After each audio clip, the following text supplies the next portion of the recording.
last year, mostly when LeBron or AD sat, you averaged right around 20. You had that the first half tonight. What is it about playing with that unit, getting the chance to get a rhythm, shots, etc., that seems to help lower the efficiency? Just more opportunity. Obviously we got two superstars, and rightfully so. But when one of those guys are out, I just have more opportunity. Yeah, first half especially, some of those passes were coming from Marcus Saul. He said that he likes the way that you cut. He's obviously pretty good at seeing the floor. How has that little two-man relationship helped you on offense, and how much do you think that can be a thing going forward? Really good. Right after he signed, I just dove deep into film, watching him, realizing how great of a passer he was, and anytime I'm with him, I just try to play, whether that's two-man games, Boston cuts, any type of movement, because I know he's going to find me. So. If I have this right, I don't think you took a shot in the second half. That Frank just mentioned last year helping the all-around game. What were you seeing out there, if that was the case? I just didn't have shots. Maybe could have took one or two, but just try to take what the defense gave me, and I saw a lot of open men out there. Obviously being hot in the first half,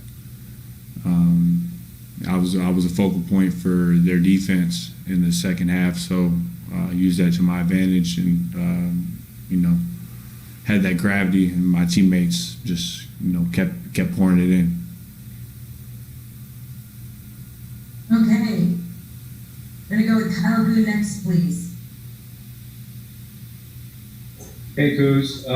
Frank said he feels like some of the ways you had to adapt to find different ways to impact the game last year really has helped move your game forward this year.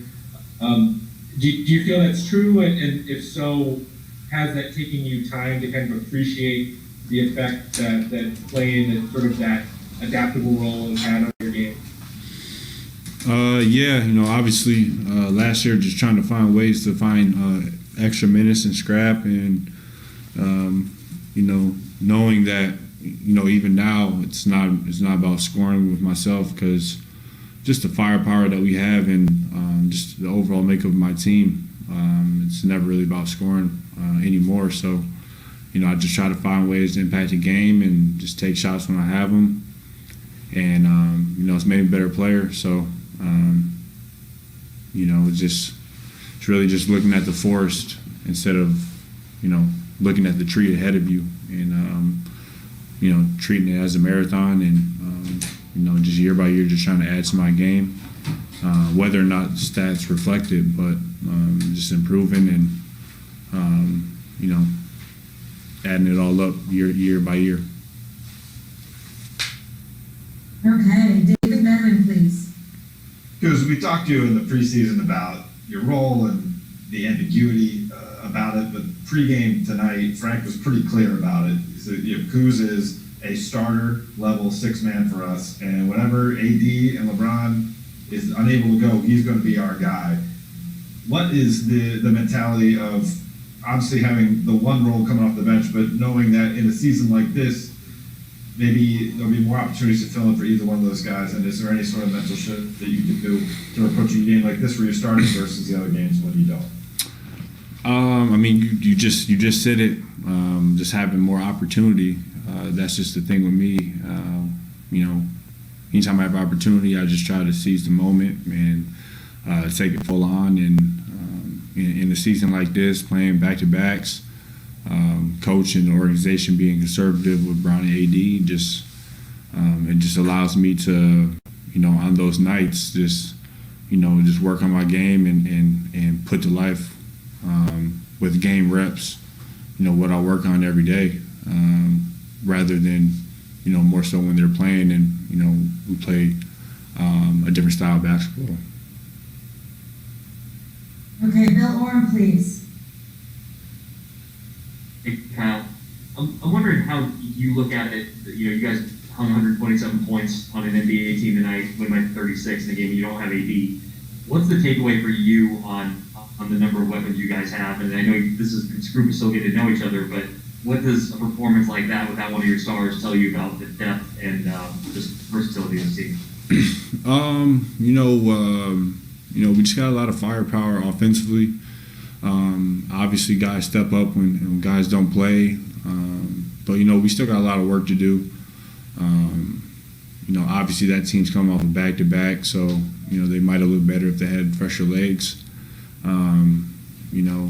Had some defensive miscues out there that we could be better at. But like I said, it's a long season. We got ways to go and improve, and it's all about building habits. It's nice to win by 30 and do this, but just doing it the right way continuously and just figuring out those right habits to help us in the playoffs. Okay, we'll take one last question. Dan Weinke, please. Hey, Kyle. You guys obviously have a pretty strong identity defensively. You did last year.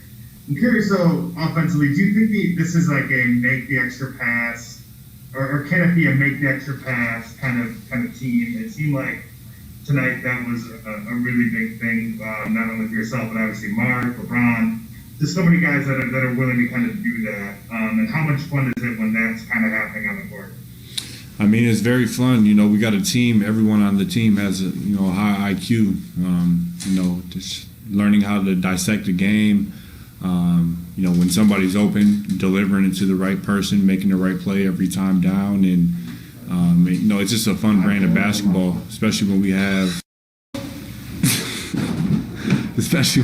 guys that can move the ball and pass and make the game easy for everyone. So.